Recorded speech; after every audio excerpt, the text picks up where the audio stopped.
La prima domenica della Sagra del Mandorlo in Fiore ha visto in prima linea la Polizia Provinciale e la Protezione Civile del Libero Consorzio Comunale di Agrigento. Fin dalle prime ore del mattino di domenica scorsa, donne e uomini, unitamente alla Protezione Civile del Comune di Agrigento, al Dipartimento Regionale di Agrigento, la Centrale Operativa 118, le forze dell'ordine, Polizia, Carabinieri, Guardia di Finanza, Vigili del Fuoco sono stati impegnati insieme nella gestione del COC, Centro Operativo Comunale, con la collaborazione delle associazioni volontarie della Protezione Civile.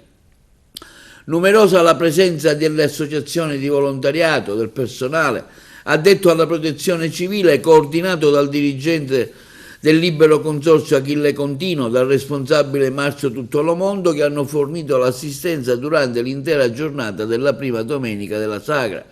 Il personale della Polizia Provinciale del Libero Consorzio Comunale di Agrigento, diretto dal dirigente Pietro Amorosia, guidato dal tenente colonnello Salvatore Lombardo, ha partecipato al coordinamento generale, garantendo sicurezza e ordine alle migliaia di visitatori giunti da ogni parte della Sicilia.